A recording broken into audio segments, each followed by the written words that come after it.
आज हमारा neurotherapy foundation course में जो हम बात करेंगे वो है रिप्रोडक्टिव सिस्टम, यानी कि हमारा प्रजनन तंत्र है ना। इसको हिंदी में क्या बोलते हैं? प्रजनन तंत्र। जहाँ पर हम ये देखेंगे कि कैसे एक जनरेशन से नेक्स्ट जनरेशन तक हमारी संतति यानी कि हमारे जो जीव हैं ह्यूमन बीइंग में कैसे आगे बढ़ते हैं और उससे संबंधित बीमारियां, क्योंकि हमारा उद्देश्य फाउंडेशन कोर्स में है कि हम बीमारियों को समझें कि किस सिस्टम से रिलेटेड कौन सी बीमारी आ सकती है और न्यूरोथेरेपी उसमें क्या ट्रीटमेंट कर सकती है, यानी क्या क्या ट्रीटमेंट देती है। तो जो हमारा रिप्रोडक्टिव सिस्टम है इसमें दो पार्ट में डिवाइड है, एक फीमेल और एक मेल। इस सिस्टम के लिए अभी तक तो हमने डाइजेस्टिव सिस्टम पढ़ा, हमने रेस्पिरेटरी सिस्टम पढ़ा, हमने किडनी का सिस्टम पढ़ा वो और एंडोक्राइन सिस्टम पढ़ा। हमने ये नहीं कहा आपको या ये नहीं पढ़ाया कि ये फीमेल का सिस्टम है ये मेल का है। हम जब लंग्स के सिस्टम को पढ़ रहे हैं तो दोनों के लिए पढ़ रहे हैं, चाहे वो मेल हो चाहे फीमेल हो।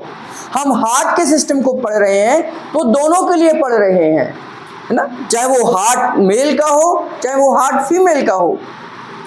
हमने रेस्पिरेटरी सिस्टम, डाइजेस्टिव सिस्टम या हमारा हार्ट का सिस्टम, सर्कुलेटरी सिस्टम, किडनी का सिस्टम ये नहीं कहकर पढ़ा है कि ये मेल का है या फीमेल का है।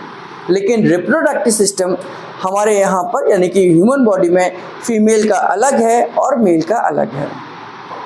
और इसका मेन उद्देश्य क्या है कि जनरेशन को, हमारी नेक्स्ट जनरेशन को आगे बढ़ाना, यानी कि हमारे ह्यूमन बॉडी की यानी कि हमारी संस्कृति को आगे बढ़ाना, यानी कि हम नेक्स्ट जनरेशन तक हमारे बच्चे हों, उनके बच्चे हों, उनके बच्चे हों। तो उसके लिए कहते हैं ना कि अगर हमारे परिवार को आगे बढ़ाना है तो कौन बढ़ाता है? बेटा बढ़ाता है, ऐसी कहावत है। लेकिन आजकल तो लड़कियां भी बढ़ाती हैं। तो आपका परिवार आगे बढ़ रहा है तो किस आधार पर बढ़ रहा है, उसमें कौन सा सिस्टम काम करता है? तो वो हमारा रिप्रोडक्टिव सिस्टम काम करता है। ये सिस्टम सेम वैसे ही काम कर रहा है जैसे आपका हार्ट का सिस्टम काम कर रहा है, जैसे आपका लिवर है, आपका स्टमक है, आपका किडनी का सिस्टम है, उसमें भी ऑर्गन्स हैं, उसमें भी ऑर्गन खराब होंगे तो उसमें भी बीमारियां आती हैं। और हमारे इस रिप्रोडक्टिव सिस्टम में भी ऑर्गन्स हैं, उस ऑर्गन्स में खराबी आएगी तो कहीं ना कहीं बीमारी आएगी। तो हमें उस सिस्टम को यानी कि हमारे रिप्रोडक्टिव सिस्टम को वैसे ही समझना है, वैसे ही पढ़ना है, वैसे ही उसको देखना है जैसे अभी तक हम बाकी सिस्टम को देखते हुए आए हैं, क्योंकि हर सिस्टम का अपना अपना उद्देश्य है, अपने हर सिस्टम का अपना अपना काम है कि वो किस पर्पस के लिए काम कर रहा है। किडनी का सिस्टम क्या है कि हमारे ब्लड के अंदर जो भी टॉक्सिन्स हैं, जितने भी टॉक्सिन्स हैं जो बॉडी को नहीं चाहिए, उन सब सिस्टम को यानी कि टॉक्सिन्स को, चाहे वो यूरिया हो, यूरिक एसिड हो, क्रेटिनाइन हो, इन सबको बॉडी से बाहर निकालने का काम करती है। हमारे रेस्पिरेटरी सिस्टम का काम क्या है कि हम वायुमंडल से ऑक्सीजन को लें और हर सेल तक पहुंचाएं, है ना, और वहां से जो कार्बन डाइऑक्साइड पैदा हो उसको हम शरीर से बाहर निकालें। ये हमारे रेस्पिरेटरी सिस्टम का काम है। तो ऐसे ही हमारे रिप्रोडक्टिव सिस्टम की भी कुछ जिम्मेदारियां हैं, कुछ फंक्शन हैं। अगर वो उन जिम्मेदारियों को, उन फंक्शन को कंप्लीट करता है यानी कि वो अपना काम प्रॉपर तरीके से कर रहा है, वो स्वस्थ है। और जब वो नहीं करता है तो उसका मतलब कि वो बीमारी से ग्रस्त हो गया है। अभी मैंने आपको बताया कि हमारे रिप्रोडक्टिव सिस्टम का मेन उद्देश्य क्या है कि हमारी जो स्पीस है यानी कि हमारी जो स्थिति है वो नेक्स्ट जनरेशन को प्राप्त हो, यानी कि एक जन्म का, एक नए जीव का जन्म हो, तभी ये दुनिया चलेगी, नहीं तो ये दुनिया चल ही नहीं सकती। अगर आज की डेट में ये रिप्रोडक्टिव सिस्टम काम ना करे किसी भी व्यक्ति का आज पूरे संसार में, तो आने वाले 10 साल, 50 साल, 60 साल, 100 साल के बाद ये दुनिया खाली हो जाएगी, है ना। भाई आज जो पैदा हुआ है वो ज़्यादा से ज़्यादा 1 साल तक 100 साल तक जी सकता है, 110 साल तक जी सकता है। तो 110 साल के बाद में ये दुनिया क्या हो जाएगी? खंडर हो जाएगी। ये ह्यूमन लेस हो जाएगी, यानी कि मानव रहित हो जाएगी 120 साल के बाद में। यानी कहीं ना कहीं इस पोजीशन को बनाए रखने के लिए ये रिप्रोडक्टिव सिस्टम भी काम आता है। अब इसमें दोनों का होना जरूरी है, ना तो केवल मेल। आजकल टेक्नोलॉजी अलग आ गई है कि मेल भी आजकल बच्चे पैदा कर रहे हैं, है ना, लेकिन एक सामान्य तौर पर देखा जाए, हम टेक्नोलॉजी की बात ना करें, क्योंकि जहां भी हम टेक्नोलॉजी की बात करेंगे, जहां भी हम प्रकृति से छेड़छाड़ की बात करेंगे, जहां भी हम अननेचुरल बात करेंगे, वहां बीमारी भी पैदा होगी ही होगी। अननेचुरल चीजें, अप्राकृतिक चीजें जब भी हम करेंगे या करने की कोशिश करेंगे तो हमें उसके रिजल्ट भुगतने भी पड़ेंगे, है ना। अब जैसे भूकंप आते हैं तो क्यों? क्योंकि हमने प्रकृति के साथ इतने सारे छेड़छाड़ कर दिए कि अब भूकंप आ रहे हैं, है ना। तो कहीं ना कहीं बहुत ये जो टेम्परेचर बढ़ रहा है हमारे आसपास का कारण क्योंकि हम हैं, हमने पेड़ पौधे काटना शुरू कर दिए, हमने एसी का इस्तेमाल बहुत ज़्यादा कर रहे हैं, हम प्रकृति के साथ छेड़छाड़ कर रहे हैं, तो उसका रिजल्ट भी हमें भुगतना पड़ेगा। तो ऐसे ही मेल जब बच्चा पैदा करेगा तो कहीं ना कहीं वो अपने शरीर के साथ छेड़छाड़ करेगा और वहाँ पर वो बीमारी का कारण बनेगा ही बनेगा। तो मेल का अलग रोल है, फीमेल का अपना रोल है। जब दोनों आपस में मिलते हैं तो ये रिप्रोडक्टिव सिस्टम काम करेगा। ना तो ये अकेले काम कर सकती फीमेल, ना ही मेल अकेले काम कर सकता है। यानी कि अगर फीमेल, अगर हम अननेचुरल बात को छोड़ दें, हम नेचुरल तरीके से सोचें, ना तो फीमेल अकेले बच्चे पैदा कर सकती है और ना ही मेल कर सकता है। तो ईश्वर ने दो नेचर बनाए, यानी कि एक मेल और एक फीमेल बनाया। जब आपस में मिलते हैं तभी वो एक नए जीव का जन्म होता है। उस नए जीव का जन्म हो ही नहीं सकता, हम लेबोरेटरी में बच्चे पैदा नहीं कर सकते हैं, है ना। तो ये उसी तरीके से काम कर रहा है जैसे हार्ट काम करता है, लंग्स काम करता है, किडनी काम करती है, रेस्पिरेटरी सिस्टम काम करता है, वैसे ही ये सिस्टम काम करते हैं।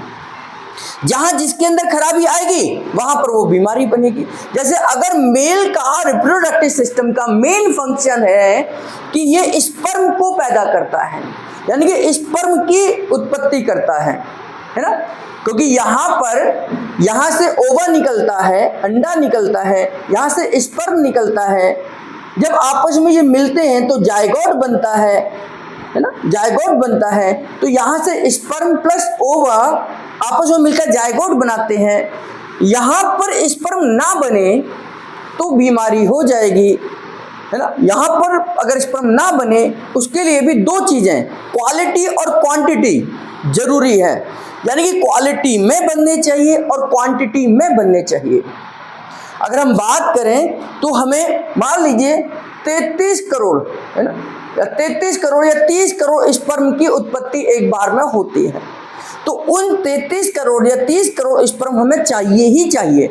अगर किसी व्यक्ति के अंदर 1 करोड़ स्पर्म पैदा हो रहे हैं तो भी फर्टिलाइज नहीं होगा एग, यानी कि उसके अंदर बाप बनने की जो क्वालिटी है, यानी कि फादर बनने की जो क्वालिटी है, हम ये कहेंगे कि भाई इनके स्पर्म की जो क्वांटिटी है, जितने बनने चाहिए उतने नहीं बन रहे हैं, इसलिए इनके अंदर क्या है, इम्पोटेंसी है, यानी कि नपुंसकता है ना। नपुंसकता एक बहुत नेगेटिव वर्ड है। किसी पुरुष को या महिला को अगर हम नपुंसक कहें या हम इम्पोटेंसी का शिकार कहें तो बहुत नेगेटिव है ना। बहुत नेगेटिव इसलिए है क्योंकि ये एक नेचुरल है और ये बहुत कम लोगों में होता है। लेकिन आजकल ये बीमारी बहुत बढ़ती जा रही है, बहुत बढ़ती जा रही है। पहले के समय पर ये बीमारी बहुत रेयर टू रेयर है। अब जो बहुत रेयर टू रेयर बीमारी है, अगर वो किसी को हो जाए तो वो बहुत नेगेटिव है। जैसे एड्स, पहले के ज़माने में एड्स होना मतलब उसे छुआछूत की तरह देखते थे। भाई अगर किसी को एड्स हो जाए तो उसे छूना भी नहीं है, छूने से भी एड्स फैल जाएगा, ऐसा लोग मानते थे। तो फिर गवर्नमेंट को काम करना पड़ा, अवेयरनेस फैलानी पड़ी। तो उन्होंने बताया कि एड्स छूने से नहीं फैलता है। तो हमें बताया अब जो एड्स हो जाए वो तो अपने आप में मर गया, है ना। तो वो चीज़ें जो कंडीशनल है, यानी कुछ ऐसी रेयर टू रेयर बीमारियां हैं तो उसमें अपने आप को एक नेगेटिव फॉर्म में व्यक्ति ले जाता है। तो ये इम्पोर्टेंसी, बांझपन, पहले के ज़माने में बहुत नेगेटिव वर्ड था, जो इसको बोलते कि ये बांझ औरत है, एक वैगन नेगेटिव है कि उसको एक गाली है, ये एक बांझ आदमी है ना। लेकिन आज के समय पर ये एक आम समस्या है। आज आप देखते होंगे आपको कहीं ना कहीं किसी गली मोहल्ले में, बड़े जगहों पर IVF जैसे सेंटर दिखाई देते होंगे, जहां पर साफ साफ लिखा जाता है कि निसंतान यानी कि जो बच्चे पैदा नहीं कर सकते हैं वो यहाँ पर संपर्क करें। आपको 1 से 1.5 किलोमीटर के दायरे में ऐसे बहुत सारे आपको मिल जाएंगे सेंटर, जहां पर आपको बड़े बड़े बैनर लगे होते हैं, निसंतान वाले जिनके बच्चे पैदा करने में दिक्कत है या इम्पोर्टेंसी के शिकार है वो हमसे मिलें, है ना। यानी कि आज ये खास समस्या नहीं है, ये आम समस्या हो गई है और ऐसे आज लाखों लोग इस बीमारी से पीड़ित हैं, इस बीमारी से पीड़ित हैं। तो हमें अब ये आम समस्या होगी, तो इसलिए आप लोगों को बात करने में कोई परेशानी नहीं है कि भाई इम्पोर्टेंसी के शिकार हैं, बांझपन के शिकार हैं, भाई उनके स्पर्म की क्वालिटी या क्वांटिटी प्रॉपर तरीके से नहीं बन रही। तो जहां मैंने आपको बताया कि 30 करोड़ के लगभग में चाहिए, अगर वो 30 करोड़ नहीं है, 2-4 करोड़ स्पर्म पैदा हो रहे हैं तो एग फर्टिलाइज नहीं होगा। इसकी छोटी सी कहानी आपको बताऊंगा कि क्यों नहीं होगा। और दूसरा कि अगर ये एग बनना, एग स्पर्म किसको फर्टिलाइज करेगा?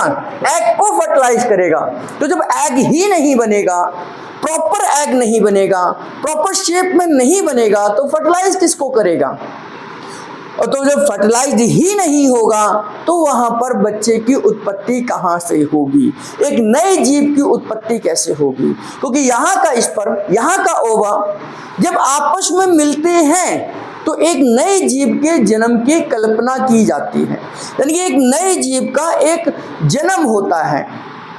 तो जब यहाँ से एक जीव, यहाँ से स्पर्म, यहाँ से ओवा आपस में मिलेंगे तो यहाँ से स्पर्म भी चाहिए, यहाँ से ओवा भी चाहिए। केवल स्पर्म अकेले बच्चे पैदा नहीं कर सकते, ओवा अपने आप में बच्चे पैदा नहीं कर सकता, तो दोनों का मिलना जरूरी है। अब उसके लिए एक प्रॉपर कंडीशन होनी चाहिए, उसके लिए एक प्रॉपर टेम्परेचर होना चाहिए, उसके लिए सारी देखभाल वाली चीजें होनी चाहिए। तो उसके लिए भगवान ने एक स्त्री का शरीर बनाया, स्त्री का शरीर बनाया तो उसके लिए कुछ अलग खास तरीके के ऑर्गन भी दिए। अब यूट्रस जो है वो मेल को तो नहीं होता, हाँ फीमेल के अंदर ओवरी है, मेल के अंदर टेस्टिस है, जहां से ओवरी से एग पैदा होता है और मेल के अंदर टेस्टिस से स्पर्म पैदा होते हैं। लेकिन जब ये मिलेंगे तो रहेंगे कहाँ पर बच्चे का विकास होगा, कहाँ पर डेवलपमेंट होगा? कहीं तो होगा। तो वो जगह कहाँ बनाई? वो स्त्री के यूट्रस के रूप में बनाई। तो यूट्रस जिसको हम गर्भाशय कहते हैं, जब ये दोनों फर्टिलाइज्ड होते हैं, यानी कि एग फर्टिलाइज होता है, तो वो एग निकल कर आगे आगे बढ़कर यूट्रस में स्थापित हो जाता है, यूट्रस में स्थापित हो जाता है। और शुरुआत के 3 महीने सबसे ज्यादा क्रिटिकल कंडीशन होती है ना। तो इसलिए हर गर्भवती महिला को क्या कहा जाता है? शुरुआत के 3 महीने आपने प्रॉपर ध्यान करना है, वजन नहीं उठाना, एक्सरसाइज नहीं करना, कोई झटका नहीं लगना चाहिए, कुछ नहीं होना चाहिए। क्यों? क्योंकि वो 3 महीने तक वो जो छोटे छोटे जो यहाँ पर जायगोट पैदा हुआ वो डेवलपमेंट करता है, अपना विकास करता है, और वो वहाँ से खिसक गया तो फिर आपकी प्रेगनेंसी खराब हो सकती है, यानी कि गर्भधारण जो आपका हुआ है वो खराब हो सकता है। तो बहुत सारी सावधानियां हमें रखनी है। तो इस चैप्टर में हम बात करेंगे कि इम्पोर्टेंसी के क्या क्या कारण हैं, वो मेल के अंदर क्या है, फीमेल के अंदर क्या है, और उन दोनों के सिमिलर कारण भी हो सकते हैं, जैसे हमारी लाइफ स्टाइल है उनके बारे में बात करेंगे, और गर्भधारण में कौन कौन सी समस्याएं आ सकती हैं।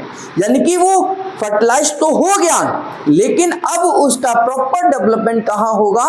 वो यूट्रस के अंदर होगा, वो गर्भाशय के अंदर होगा। तो वहाँ पर कौन कौन से कारण हैं जिसकी वजह से बच्चा गिर जाता है, जिसको हम कहते हैं कि ये प्रोलैप्स हो गया है, ये हमारा फर्टिलाइज तो हुआ लेकिन वो प्रॉपर तरीके से डेवलपमेंट नहीं होता। तो हमारा आज पूरे चैप्टर में 3 ही चीज़ों पर बातचीत होगी कि मेल रिप्रोडक्टिव सिस्टम की कौन कौन सी बीमारियां हैं, फीमेल रिप्रोडक्टिव सिस्टम की कौन कौन सी बीमारियां हैं, और इन दोनों का जब वो फर्टिलाइज होगा एग तो उसके लिए हमें कौन कौन सी चीज़ों का सावधानी रखनी है, इनके हार्मोन्स कैसे बनते हैं, ये हार्मोन्स प्रॉपर तरीके से बने तो उसके लिए क्या क्या चीज़ें चाहिए, उसमें हमारे डाइजेशन का क्या रोल है, हमारे खान पान का क्या रोल है, हमारे रहन सहन का क्या रोल है, और हम कैसे इम्पोटेंसी के शिकार होने से बच सकते हैं।